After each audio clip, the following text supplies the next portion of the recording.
Hello again, it's your old pal, Eric Francis, back at the Outdated Cafe in Kingston, New York. This is Planet Waves TV, number 2 for March 9th, 2015.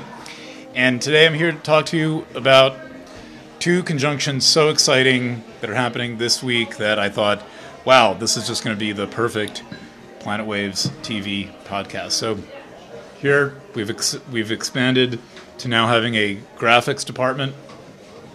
This is your basic astrology chart, and the way this works is, let me just give a little bit of backstory. If you recall in the last version, if you saw it, I talked about the Sun conjunct Chiron.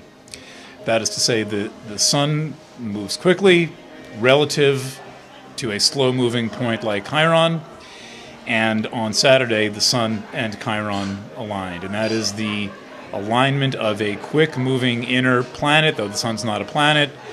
It's luminary, but still moves quickly because the Earth moves quickly. And this week we have two alignments of quick-moving inner planets with slow-moving outer planets, and they happen nearly simultaneously, and this is really cool, it's really exciting, and I'm going to leave it to you to figure out what to do with this energy, with this information, but here's what it looks like. First of all, just to recap, all right, there, let's see, there. That is the Sun-Chiron conjunction. It's still real close. See that number 18 and that number 17? The Sun has gone past Chiron. That was exact on Saturday, but it's still only about 1.5 degrees apart. Now what's happening next is that this is Uranus. It takes 84 years to go around the Sun. This is Eris. It takes about 571 years to go. That's really slow. Almost everyone ever born who is alive now has Eris in Aries. It's in Aries for like 120 years. Weird planet. More about that another time. Uranus takes 84 years to go around the Sun. It stays in a sign for 7 years. Still pretty slow moving planet compared to Venus, which just goes sailing through a sign in a few weeks. Mars, which goes sailing through a sign often in as little as 5 or 6 weeks. And here's what's about to happen, why this is so exciting now. Mars, moving quickly, is coming up on Uranus. See, it's got a 13. Uranus has a 14. Mars is quicker. This conjunction has yet to happen. It is about to happen Tuesday and Wednesday. Venus, quick mover, little number down there, 20. Eris, 22. It's staying put there at 22 for years. In fact, Eris right now is at 22 degrees and 22 minutes. 2222. Venus is at 20 degrees. It's moving quick. It tomorrow will be in a conjunction with Eris. So Mars is applying to Uranus, and Venus is applying to Eris. And they are both going to arrive pretty much simultaneously at the same time. It's one of those astrological synchronicities that always seems to happen. That's the thing with astrology. It is one big study in synchronicity. It's the principle by which astrology works, including a couple of other things like archetypes and cycles, but really when astrology is telling a story, the story is telling is generally a story that is understood as synchronous events that aren't supposed to be synchronized. They just works out that way. So note as well here, well, we've got my 3D BB here. There's a whole bunch of planets in Aries. Look at that. Look at all of them. Look at that. And that's the south node. That's another story. And then there's Sun in Pisces, Chiron in Pisces, Neptune in Pisces, Nessus in Pisces, and this other thing here, which today the Sun is conjunct. Not a very good rendering of the glyph, but Borisisi right there. Another slow mover. It's going to be in Pisces for a long time. All right, so also note a lot of planets gathered in one part of the sky. Now, the two conjunctions, best to take them separately, take them one at a time. In fact, with a conjunction, you can often take the planets one at a time. It's a good way to do it. What does that planet mean in that sign? What does that other planet mean in that same sign? Then they're conjunct. What does that quote-unquote mean? What Mars conjunct Uranus means is a lot of sparky energy. It is very energetic to have Mars, the planet of assertion, aggression, cock and balls. Like, look at that glyph, right? It's the perfect little, how do we get there? There. See that? Looks kind of like it's kind of cocky, right?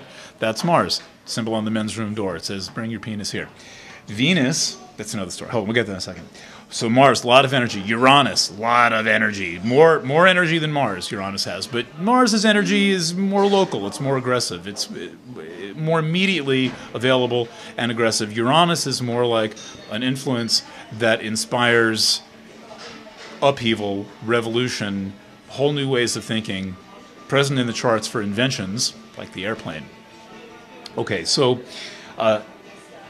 put them together and you get extra power, extra energy, combined, concentrated, focused. That can mean unexpected events, rapid development of things, rapid development of thoughts, ideas coming out of you fast, movement, change, the ability to make decisions, perhaps even ultra-spontaneous decisions. You might want to slow that process down. But then again, as I was saying in the previous edition, sometimes you just have to move with the energy and it's time to make the decision. Okay, one other caution about Mars-Uranus aspects. Drive carefully. Be careful on ladders and climbing and descending stairs. Okay, Mars-Uranus aspects can come with accidents happening.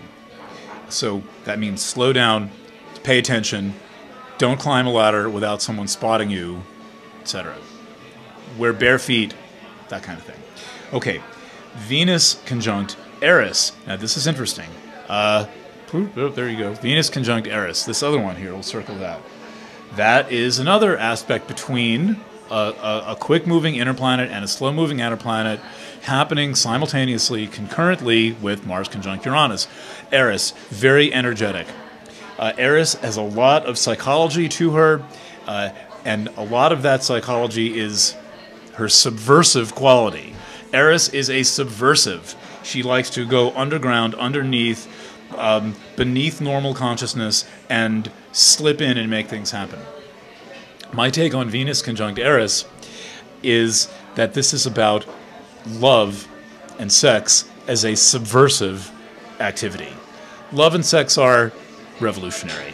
Really, compared to all the things we're supposed to do, like spend money and hide our feelings and disguise ourselves behind clothing and all that, love and sex present a way to undermine consensus reality.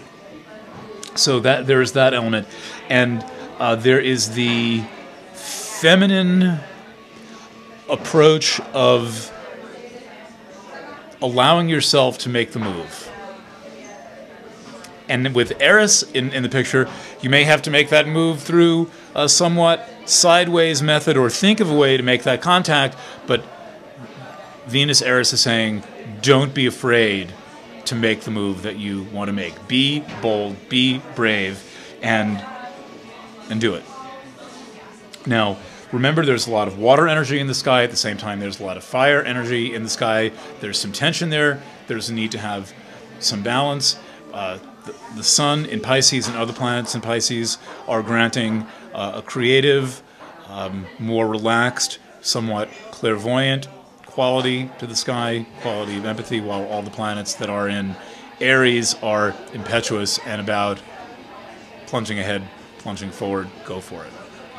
Now, one comment about why you want to read a good horoscope column, such as the one that I write.